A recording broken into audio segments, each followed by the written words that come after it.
Daytona. The big one happens on the last lap. The C's part, and William Byron becomes a two-time Daytona 500 champ. There is so much to talk about from Daytona.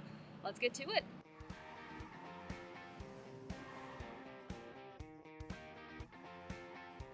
Hey everyone, it's Taylor Kitchen with Toby Christie from TobyChristie.com, and I guess both of us Racing America as well. That's us. That's us, and we're back with an episode of Above the Yellow Line, the first official one of the season from the track. I feel like we should let people know how our week's been. Well, to let people know how today went, right? We got here at 5:30 in the morning due to increased security for the president showing up, and that's why we have one microphone, because we were trying to make things a little slimmer, a little sleeker to get through inspection when we got through. So so that's how today went, and it's been a long day, lots of rain delays, lots of weather delays, but it was Daytona, so it's good. Yeah, it's Daytona. Yeah, long week. Long day. I'll get into it in a separate video, but yeah, like you mentioned, lots of rain. We got like 11 laps in before we had the first red flag of the day. Lasted like 2-ish hours. Then we started to go back racing again. Then we had another red flag, and then finally we got the race underway, and I would say not that bad. Pretty good for Daytona.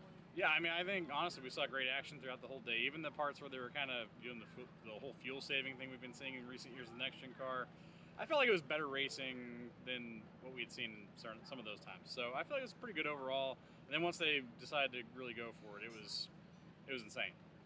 Yeah, pure chaos at the end. But that's expected with Daytona. And of course, the sea parted, and William Byron becomes a two-time Daytona 500 champ. And only 4 other drivers have been able to win the Daytona 500 back-to-back. And now William Byron makes number 5. That's pretty cool. Well, when you look at the guys who've done it, you've got Richard Petty, Cale Yarborough, you've got Sterling Marlin and Denny Hamlin. That's 4 pretty good drivers there. So you join that history group there. That's a pretty good group. So they say that this race is kind of like a crapshoot, right? And it ended up being it, but the fact that the same guy's there twice in a row, and he's a really good driver, it kind of makes you feel like it's not a crapshoot, even though we saw what it was and we know what it was. But it was interesting, for sure. And we talk about a lot with these super speedway races. They're about luck, but they're also about skill, and somehow, some way, these drivers find themselves at the right place at the right time. And Denny Hamlin, I thought he was about to win another one, and then, of course, I guess let's walk through that last crash and everything that happened on that last lap. Yeah, how do we do that?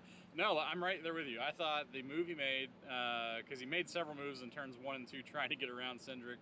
Cindric was blocking everything he had. They go down the backstretch, and he made this amazing move to the outside. It's, oh, he's got it. Like, he's got this thing. It's over, right? It wasn't over. It wasn't over. Yeah, it was indeed not over. So as that's happening, Hamlin thinks he's got this thing won. William Byron starts sneaking to the outside of Cole Custer. They're 3 wide, and all of a sudden Custer makes contact in there, ends up sending Corey LaJoie spinning out, which tough break for Corey, man. Like, he had a really good race, right? Yeah, no, Corey LaJoie had a fantastic race, and going into the weekend, we learned that he used some of his kids' college fund to fund this ride, so he had a lot riding on this event, but he had a really decent showing for somebody who's going to be in the car part-time this year. But honestly, could have won. Honestly. Yeah. And so it's important to note that he used the college fund to get the ride secured. Once they got sponsorship, that paid for the college fund to get it back. So he was able to replenish that before the race started, which was good. But yeah, man, he was up there all day long and was leading for several stretches. Had to lead with 10 laps to go. Looked like we were going to see a Corey LaJoie win. I thought when Cindric was there with him, I was like, there's no way. They've got 2 Fords. They've got all these other Toyotas. There's no 100%. way. No way Cindric's going to bail on him. And he bailed on him and put himself up against 3 other Toyotas. And I was like, oh, no. That was a choice. So, and then it ended up being, what you thought. Hamlin got the lead, and it was going to be Hamlin, and then it wasn't. So, crazy. Yeah, when it comes down to it, it really is every driver for themselves. It's the Great American Race, right? And Corey LaJoie was one of my honorable mentions. Let's go into the top 10 just to get a lay of the land. So obviously, William Byron finishes first. Second, Tyler Reddick coming to the line. There was just too much of a gap between Reddick and Byron. He wasn't going to make that up, but finished second in the Great American Race. Overall, a decent weekend for Toyota. Yeah, well, and Reddick thought he was going to actually be able to make it up if he would have gotten through the Hamlin spin without getting clipped. So, and I got clipped. He had a run where he felt like he was going to actually pass Byron, but he got clipped by Hamlin, which slowed him down. Ultimately, he wasn't able to catch Byron, and man, that would have been kind of crazy. What if we would have gotten like a photo finish out of it, right? I would have loved that. That would have been wild. The amount of photo finishes we had last season, if we started the season off with that, would have been a banger of a way to start the year. But speaking of Toyota, third, Jimmie Johnson, best finish in a Gen 7 car, and get this for Legacy Motor Club, 2 top 5s. First for the organization in a single event, and top 5, 3, and 4 for them as well. Really big night. Huge night. We have not seen Jimmie Johnson in the top 5 of a NASCAR Cup Series race since 2020. So think about it, 5 years ago, guys. So this is huge. And for that Legacy Motor Club team, I know obviously there was a lot of chaos at the end. Obviously it's Daytona, so this isn't what we're going to see every week, although Atlanta's kind of similar to this. This is big. This is huge for those guys. And like you said, first time they've ever put 2 cars in the top 10 or top 5 in the same race. Insane. This is exactly what they needed to start the season off with how bad the last couple of years have been and how progressively worse it looked like it was getting. They made a lot of ownership changes, did a bunch of other stuff in the off season, and it's starting to pay off for them. It looks like, at least from Daytona looks like. And you could tell that they did their homework during the off season. I mean, we're top 10 paced in first practice. Then Jimmie Johnson qualifies his way in on speed, and then Eric Jones nearly wins the first duel. I mean, crazy stuff that happened with Legacy Motor Club this weekend. Yeah, for sure. And like you said, I mean, you win the duel, and they're pretty good in everything they were doing. I mean, it was really, really good. And so that's kind of what you set out to do when you go to Daytona. And I think the qualifying on speed for Jimmie was actually one of the bigger things throughout the weekend, because that ensured that they all 3 were going to be in the race. But yeah, it was just an overall really, really good weekend for Legacy Motor Club. And it's exciting to see if it'll continue, because we keep getting this parity, right? And yeah. You know that anybody can turn things around really quickly. We've seen RFK. They were like in the doldrums of the sport, right? And then in a few years, they're now all of a sudden playoff contenders year in and year out. So it's a really quick flip if you can get it right. And it looks like Legacy Motor Club's at least off to a really good start. Hopefully they keep going. And of course, going to Atlanta next week, they have possibility to continue that momentum. But John Hunter Nemechek finishing 5th. In between Jimmie Johnson and John Hunter Nemechek, we have Chase Briscoe. And at the end of the race, I talked to him, and he was like, I was singing like gospel hymns this race, because he felt like it was a really calm Daytona 500, all things considered. And I'm like, Chase, I don't know what you were watching, but like he literally, again, the seas parted for him too, and he was able to get through that last event. I mean, he knows that they contacted his car on that last lap too, right? Like, he was part of it. That's why I'm confused. He made it, but he was part of it. So that's interesting. I don't know if I would have called any of that calm, but the whole race as a whole didn't look very calm to me, especially when you look. I mean, we had 4 multi-car crashes, right? The big one with Ryan Preece. Sheesh, that was crazy. But yeah, I don't know if I'd call the Daytona 500 calm.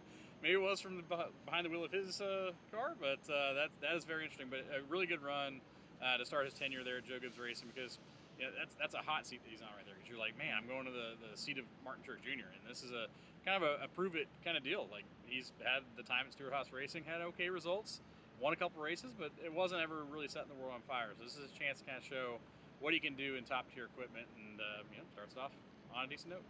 And I did an exclusive interview with him on Racing America's social media pages, so make sure to check that out, talking about his season, the confidence he has with this team before the Daytona 500 weekend, and obviously finishing inside the top 10 is really good for him. I want to get to Martin Truex Jr. in his race, but to round out the top 10, in 6th, Alex Bowman, 7th, Ryan Blaney, 8th, Austin Cindric, 9th, Justin Allgaier. So let's pause for a second to talk about this. Junior Motorsports, their maiden voyage in the Cup Series, and they get a top 10. How huge is that? That's massive. I mean, I don't know what anybody expected going into it, but a team makes their debut, and you saw Tricon Garage. They made their debut today too. Didn't go as well. They got caught up in one of the crashes, but I don't think you ever expect a top 10 in your first Cup Series race as a team, for one, and then it being the Daytona 500 is huge. So this is massive. Allgaier had never finished top 10 in Daytona 500 in his career, so this is a big moment for him and personally. So, and for the team as a whole, this is huge, because they've been asked for years, when you going to win Cup? When you going to win Cup? And they're like, well, whenever it makes sense, right? And it made sense finally, and they got it done. It's really cool to see. Now, I don't know if you have any insight on this, or if we can just, I guess, hope, but do we think that we're going to see Junior Motorsports in the Cup Series at a larger capacity either this season or next season? Man, we talked to Dale in the garage to kind of gauge his interest on that, right? And he said that today verified to him that he wants to do this, right? He wants a Cup team, but they can't afford a charter. Well, I mean, he said if he could afford it, he wouldn't put all that money in for the charter himself, right? It would be selfish for him to do with his family and his kids' future. Understandable. So, if Junior Motorsports is going to go full-time Cup racing with a charter, they're going to need a backer, a financial team to kind of come in and go halvesies with them, or maybe quartersies. I don't know, but they'll have to figure it out that way. But Dale Jr. is certainly interested, and this definitely piqued his interest even further to have a Cup Series team. And you could tell they were having a lot of fun, and just the fans that were swarming the car on the grid, it was absolutely insane. So hope to see them in more Cup races, whether it's this season or next season in the near future, whatever that may be. But of course, rounding out your top 10 is Chris Buescher. Now, I do want to talk about I don't want to say this was the big story of the race because there was a lot to talk about with the product, but Ryan Preece's wreck, second time he's flipped, or gone airborne, I should say, at Daytona, and he said that he was, quote, pissed off about this because, you know, we've tried to ensure these cars are safe and they don't flip, but they are still flipping. But Toby, the bottom of these cars, they're flat. It's like a kite. That's what it seems like to me. I mean, and in this particular incident, he just nailed Christopher Bell, who got spun in front of him. And as soon as he did, knocked the front of his car up, and as soon as that happened, bye-bye. So, yeah, I'm with him on that. I feel like the bottoms and I'm with you. I feel like the bottoms of the cars need to be addressed.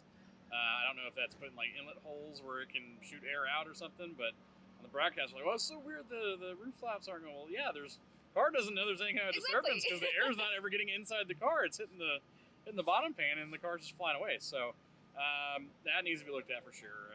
We've seen several of these incidents now.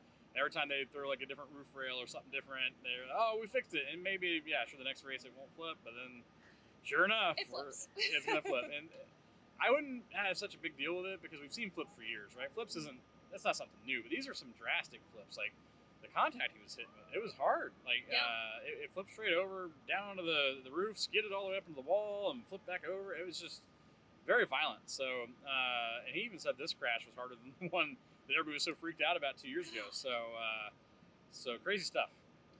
Yeah, so we hope that these cars continue to become safer and at least don't flip or go airborne. And obviously these drivers have spoken at length about how they're, you know, happy about the progress that NASCAR is making, or they feel NASCAR is at least making some progress with these cars. So we'll kind of keep tabs on that going forward. There's one more storyline I want to talk about. Elio Castroneves competed in the ARCA race, and I have noted here that he finished fifth in that. And that was a race. And Toby wrote an excellent article on that on Racing America on SI.